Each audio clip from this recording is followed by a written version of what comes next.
I was 16, pregnant, and alone because he cheated and walked away. I never thought I'd be the girl writing this kind of story. The girl people whisper about at school. The one who's too young and should have known better. But here I am, 16 years old, 7 months pregnant, and completely alone. He was my first everything. Let's call him Jake. He was 18, charming in that messy-haired, skater boy kind of way. I was the quiet one, the one who got straight A's, stayed late for art club, and never went to parties. Until I met him.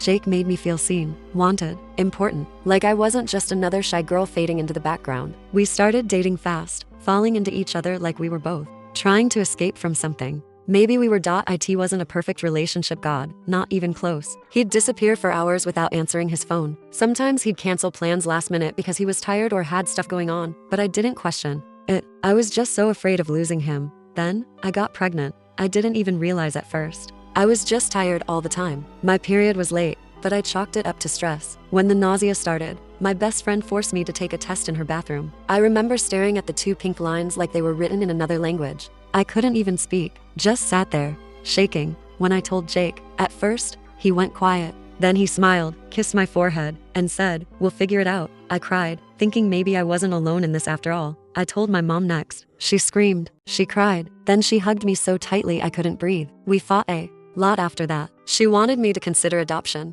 I refused. This was my baby, my mistake. I wasn't going to run away from it. Jake started coming around less and less. He said he was working more, but I knew something was off. He barely texted. When he did, it was dry and cold like I was a chore. And then, one night, he stopped replying altogether. 3 days passed. No word. On the 4th day, I found out the truth. A friend sent me screenshots, photos of him kissing another girl. Her Instagram had them all over each other. Captions like, "My forever and he treats me like a queen." I called him. No answer. I texted, "You serious? You're with someone else? You left me while I'm carrying your baby?" He finally replied, "I didn't sign up for this. I'm too young to be a dad. I can't do it. I'm sorry." That was the last time I heard from him. Since then, it's been just me and this little life growing inside me. School was hell after that. The whispers, the judgmental stares, the teachers pretending not to notice my belly. People say teenagers are cruel, but nothing prepares you for how invisible you become once they label you as the girl who got pregnant. Some days I cry until I can't breathe. Other days I just feel numb. My mom's trying her best. She's supportive now, but we both know how hard this is going to be. Financially, emotionally, everything.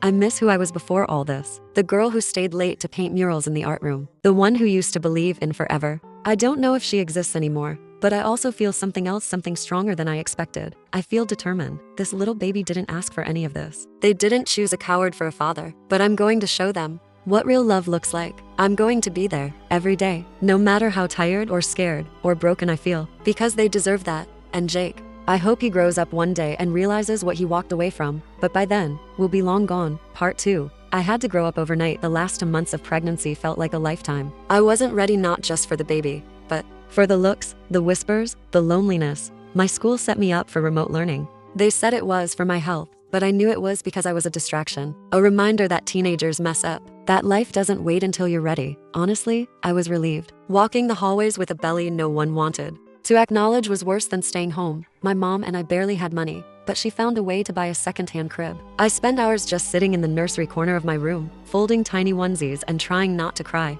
It was strange. I felt love for this baby, but also fear, crushing fear. I was just a kid trying to raise another kid. Jake didn't reach out, not once. I saw on social media that he and his new girl went to prom together. I watched the videos through tears, one hand resting on my stomach while my classmates danced the night away like I never existed. The worst part, I still missed him. As much as I hated what he did, leaving me, cheating, abandoning his child, I still caught myself remembering the boy who used to hold my hand in class or send me songs late at night. But that boy wasn't real anymore. Maybe he never was. The only people who stuck by me were my mom, my best friend Lena, and an older woman from my mom's job named Carla. Carla had a baby young too at 17, and she'd stop by sometimes just to check on me, bring me snacks, tell me stories that didn't sound like fairy tales. She didn't sugarcoat anything. One day she said, "The pain doesn't go away overnight, but you get stronger faster than you think, because you have to." That stuck with me. At night, I'd talk to the baby, tell them everything. I'd say, "I don't know if I'll be a good mom. I don't even know how to parallel park, but I promise I'll love you every second I'm breathing." And then one early morning,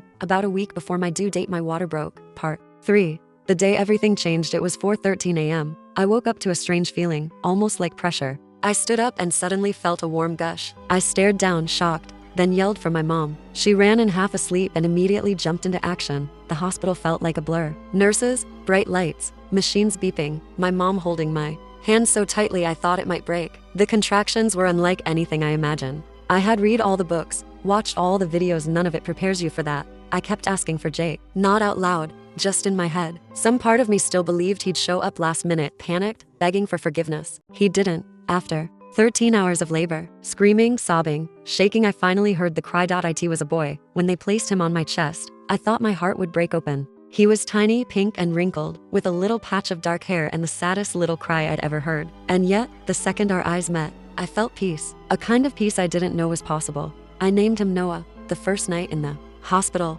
I didn't sleep. I just held him, counted his fingers, watched him breathe. He looked nothing like Jake, and I was thankful for that. My mom cried too, quietly, while holding my hand. She whispered, "You did good, baby. You did so good." Part 4.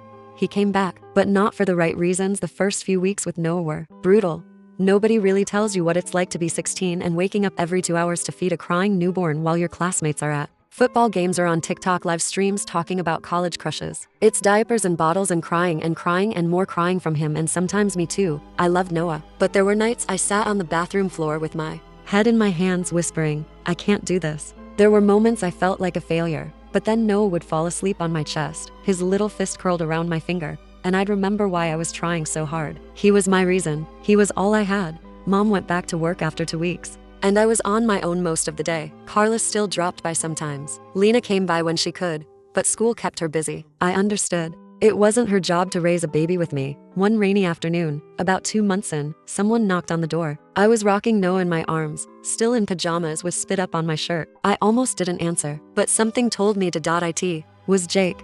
I froze. He looked different, still the same haircut, same lazy grin, but his eyes looked unsure, like he wasn't even sure why he was standing there. He glanced at Noah sleeping against my chest and then looked back at me. "Can we talk?" he asked. I didn't let him in. I stepped outside, closing the door behind me, clutching Noah protectively. He shoved his hands in his pockets. "I heard you had him. Congrats." "Thanks," I said flatly. My voice didn't shake. I was proud of that. He shifted awkwardly. "I know I messed up. I wasn't ready." I panicked. "I didn't think you'd keep it." I felt my stomach twist. "Didn't think I'd keep it?" "He's not it, Jake. He's your son." He nodded quickly. "I know. I get that now. I want to be part of his life. Maybe we can figure something out." I stared at him, wondering if I was dreaming. "You haven't even texted me in 3 months, I said. "You left me pregnant and alone. And now you show up out of nowhere and want to be a dad?" He flinched. I was scared. We all were scared, I snapped. But I didn't run. There was a long silence. Then he said it, the real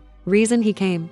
"My girlfriend found out about the baby. She broke up with me, said I was a deadbeat. I don't know. I thought maybe I could fix things. So that was it. Not love, not regret, just guilt and loneliness." I looked him in the eyes and said, "You don't get to pop in when it's convenient for you. He's not a backup plan. He's not a project. He's a human being." He nodded slowly. "So, what now? You walk away?" I said. "And when you're actually ready to prove you want to be in his life legally, emotionally, consistently, you can contact my mom's lawyer." And I walked back inside. That night, I cried harder than I had since the day Noah was born. Not because I missed Jake, but because I had still secretly hoped he'd come back for the right reasons. Turns out, some people don't grow up when life demands it. Some people just stay boys in men's shoes. But I was becoming a mother. Whether I liked it or not, I had grown up. Part 5. I became her, the girl who survived after Jake left that day. I blocked his number. I meant what I said. I didn't want someone who only showed up when it was convenient. Noah deserved more than that. I deserved more than that.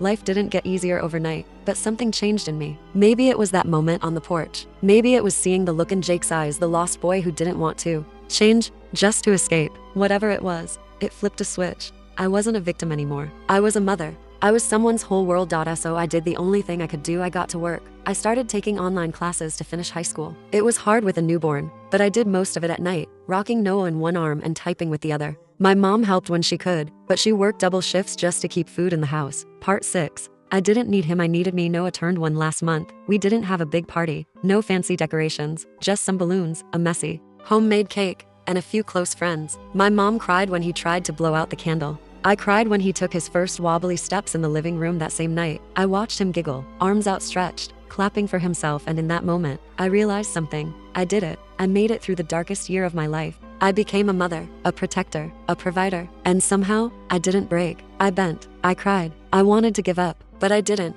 And Jake? He never came back. Well, not really. He sent a message once around Noah's first birthday. Hope he's doing okay. Just wanted to say I'm sorry again. I didn't reply, not because I was angry anymore, honestly. I'm not. I've forgiven him in my own quiet way. But I'm done giving attention to people who only show up when the hard part's already over. I saw him one time though, at the grocery store. He was with some guys laughing, acting like the past never happened. He noticed me. Our eyes met. He nodded. I didn't nod back. I turned my head, looked down at Noah sitting in the cart, chewing on his teeth like the happy little boy he is, and I smiled because I didn't need closure. I was the closure. A few weeks ago, I got accepted into a local college's part-time program for young moms. They even offered childcare during classes. I'm going to study early childhood education, yeah. Ironic, right? The girl who had to grow up too fast now wants to help kids grow safely and slowly. Marcus and I, we're still friends, maybe more. We've gone on a few walks with Noah. He never pushes, never oversteps, just says things like, "You're doing better than most adults I know."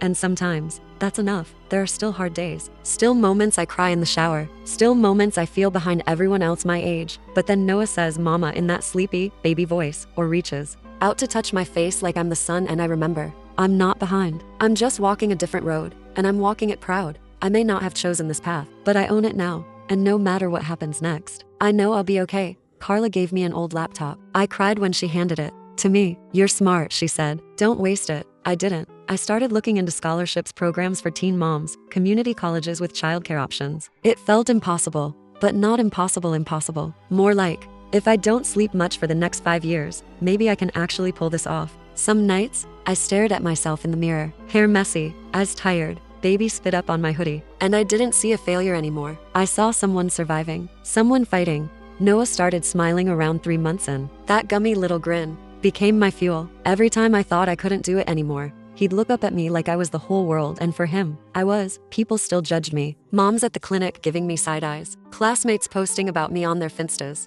One girl even called me trash in a group chat I wasn't supposed to see. But for every one of them, there were others quiet, kind, unexpected, like Mr. Thompson, my old English teacher, who emailed me saying, "I always believed in you. If you want a reference for college, let me know." Or the librarian, who kept a box of baby wipes and snacks behind the counter just in case you stopped by. The world was ugly, but it wasn't all ugly. One afternoon, at a community event for teen parents, I met someone, not in a romantic way. At least, not at first. His name was Marcus. He was 19, working 2 jobs, raising his little sister after their mom died. We were both there for the free diapers and sandwiches. We started talking. It was easy, real, no flirting. Just 2 tired young people sharing the weight of life. We started messaging. Slowly, he'd ask how Noah was sleeping. I'd ask how his GED prep was going. He didn't try to fix anything. He just listened and showed up. One day, he dropped off a pack of formula on my porch with a note that said, "You don't owe anyone anything, especially not someone who made you feel small. You're doing amazing. Keep going." I didn't cry. I sobbed. Not because I was falling for him, I wasn't sure yet, but because for the first time since Jake left, someone saw me. Not as a mistake, not as the pregnant girl, but as a person, a fighter. And slowly, I started believing it too.